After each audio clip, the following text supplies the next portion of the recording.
Hello everyone and welcome to my August TBR. So I know we're already a few days into the month of August, but this is literally the first opportunity I've had to be able to sit down and sort out my TBR and share it with you guys. So if you don't know, if you haven't seen my July TBR, the method by which I am picking out my TBR right now is literally just to take a random chunk of books off the top of one of the many stacks of books that I have around my bedroom, and because I don't organise them in any way, I'm hoping that just by picking my TBR like that I will still have a variety of authors and genres and things like that, so I will still have something to reach for whatever mood I happen to find myself in during the month. Also, if you guys haven't seen my last few videos, I am one of the co-hosts of a little readathon called Fairy Tale-a-thon, which will be running from the 13th until the 20th of August, so obviously I have a separate TBR for that week. So if you're interested in knowing all of the books that I hope to read for Fairy Tale-a-thon, I will leave a link to my Fairy Tale-a-thon TBR video in the description down below, so give that a watch if you are interested. So without further ado, I'm just going to get right on in to my August TBR. So the first one on my TBR is a book that I am so in the mood to read right now, and I'm probably actually going to start it as soon as I finish filming this video, and that is The Trouble with Goats and Sheep by Joanna Cannon. So I read her recent book, Three Things About Elsie, way back in January, and I loved it so much that even though I've read it all the way back in January, it's still one of my favourite books of this year.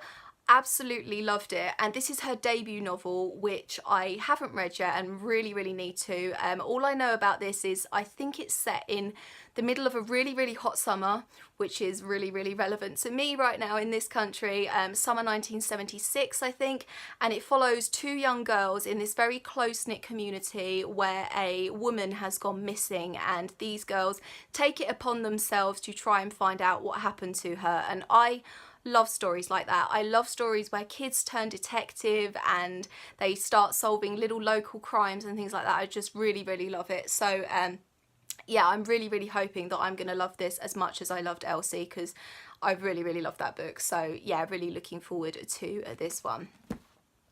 The next one is another book that I probably should have read a long time ago, and I finally managed to pick up a copy of it at YALC, the Young Adult Literature Convention that runs here at the end of July in London every year, and I finally picked up a copy of The Miseducation of Cameron Post by Emily M. Danforth. And I've wanted to read this book for such a long time, and I'm so happy that I picked up this really lovely paperback edition. It's got the rainbow pride stripes down the side of the pages because of course this is an LGBT YA contemporary romance. At the back of it says, "The night Cameron Post's parents died, her first emotion was relief. Relief they would never know that hours earlier she'd been kissing a girl. Now living with her conservative aunt in small-town Montana, hiding her sexuality and blending in becomes second nature to Cameron until she begins an intense friendship with the beautiful Coley Taylor. Desperate to correct her niece, Cameron's aunt takes drastic action. Now Cameron must battle with the cost of being her true self, even if she's not completely sure who that is." So it just sounds so good. I've heard so many good things about it. I think it's like one of the most famous LGBT YA contemporaries, and I think there's a film of it coming out, like that's either in production or in post-production, so this is a really good time to read this book, so hopefully I will be picking it up super soon. The next one is another YA contemporary called 1,000 Perfect Notes by C.G. Drews, and I got this in my recent Illumicrate box. So the back of this says, "Beck's mother, a once famous pianist, lives out her shattered dreams through her son. Crushed by her violence and forced to play the piano until his hands bleed, Beck is broken until August comes along. August with her bare feet and doodled hands, August fiercely protective of those in need.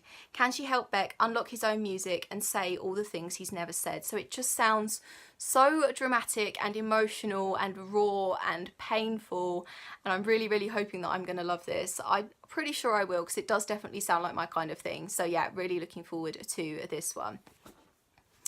The next one is a book that I often see around my work called Elephant by Martin Suter, and I've heard that this is absolutely adorable. A lot of people who I work with say that this is so cute, and it says on the front, "True friends come in all shapes and sizes."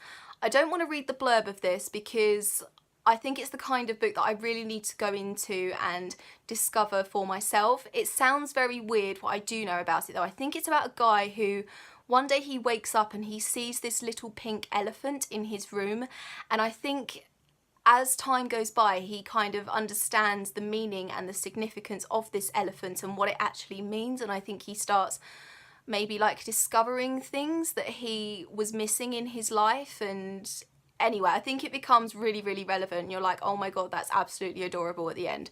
That's what I'm getting from people who have read this book anyway.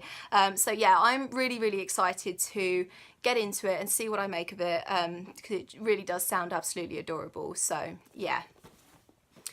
The next one on my August TBR is The Curvy Girls Club by Michelle Gorman, and this is an adult contemporary, and I just love the look of this. I just thought it looked so fun and obviously perfect for summer. So it says on the front, imagine a world where looks don't matter, and that sounds pretty good to me. It's got 4 women there around a slice of cake, and at the back of it says, can the curvy girls have their cake and eat it? Meet best friends Pixie, Ellie, Katie and Jane. Fed up with always struggling to lose weight, they start a social club where size doesn't matter. Soon it's the most popular place to be, having fun instead of counting carbs, and the girls suddenly find their lives changing in ways they never imagined. But outside the club, things aren't as rosy, as they struggle with the ups and downs of everyday life. In this funny, heartwarming read about normal women learning to love themselves, the curvy girls soon realise that no matter what life throws at them, together anything is possible. It just sounds so cute, so fun. I am all about stories about self-love and learning to love yourself after years of hating yourself, and if you have an awesome group of women around you to help you do that, I am definitely all for that. So yeah, really, really looking forward to this one. The next one on my TBR is a psychological thriller, because where would I be without at least one psychological thriller on my TBR, and that is It's Always the Husband by Michelle Campbell. So I literally picked this up because of another psychological thriller writer called Ruth Ware, who is definitely by far probably my favourite psychological thriller writer. I have loved absolutely everything that that woman has ever written. I actually recently read her book The Death of Mrs. Westaway, which is her recent release. Oh my god, absolutely loved it. So good. I know I haven't done a recently read video recently, and I kind of feel bad about that, but I really want to go into detail about all of the books that I've read, so I think I might do like a sort of summer wrap up kind of thing at the end of August, if you guys would be interested in that. But I think I'll probably break it up into more than one video, because obviously I've read loads and loads of books since I last did a recently read video. But anyway, that is by the by. I picked this up because of Ruth Ware, and it says on the front, she says that it's a page turning whodunit, and then on the back it says fans of Ruth Ware and Gillian Flynn meet your next obsession. So I'm really, really intrigued by this. I don't need to read any more blurb to know that I want to go into this and hopefully really love it. So it just says it's always the husband unless it's the best friend on the back. So yeah, really, really excited for this one. The next one is another psychological thriller called 99 Red Balloons by Elizabeth Carpenter, and I think this is her debut book, but I actually recently read her new one called 11 Missed Calls, and I didn't absolutely love it. I think I only gave it like 3 stars or something like that. It was okay, but I just couldn't, it didn't really grip me in the way that I expect a thriller to. But I have heard really, really good things about this one. I know my friend Charlie at Duvet Day Devours really, really enjoyed this book, and I am really, really intrigued by the kind of creepy, mysterious cover. And the back of this one says, 8-year-old Grace is last seen in a sweet shop. Her mother Emma is living a nightmare, but as her loved ones rally round her, cracks begin to emerge. What are the emails sent between her husband and her sister? Why does her mother take so long to join the search? And is there more to the disappearance of her daughter than meets the eye? Meanwhile, ageing widow Maggie Taylor sees a familiar face in the newspaper, a face that jolts her from the pain of her existence into a spiralling obsession with another girl, the first girl who disappeared. So that makes it sound really, really good. So yeah, I'm going to give Elizabeth Carpenter another chance. So yeah, really looking forward to this one. The next one is yet another psychological thriller that a lot of my workmates have absolutely been loving, and that is You Were Made for This by Michelle Sachs. So one of my very good work friends, she said that she got through this in like 2 hours, like literally she couldn't put it down, and that obviously made me really want to read it. So it says, it all seems so perfect, a new start, a new baby, the house of their dreams. And on the back it says, don't read this book if you think your husband's having an affair, don't read this book if you think your wife isn't telling the truth, don't read this book if you think your best friend is hiding something from you.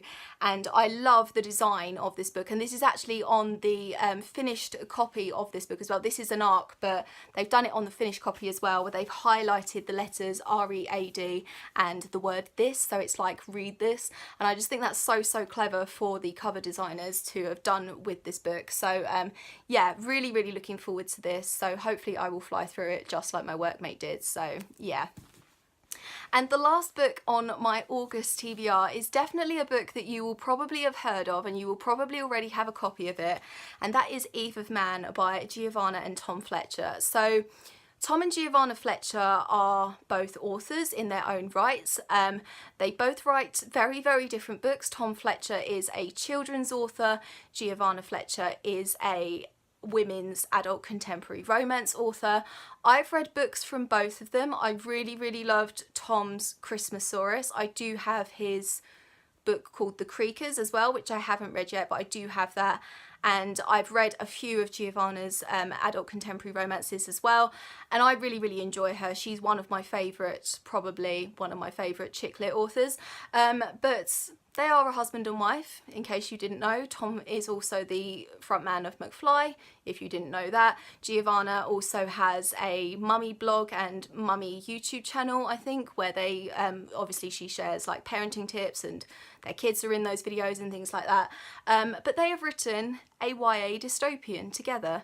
And I thought this was a really weird choice of genre for them to go down as a couple, and I've heard pretty mixed things about this book, if I'm going to be honest, but I pre-ordered it because of who they are, and I'm still really intrigued. And it's a gorgeous made book as well. I don't know too much about the story inside. It says, how do you choose between love and the future of the human race? And then on the back it just says, against all odds she survived, the first girl born in 50 years, they called her Eve.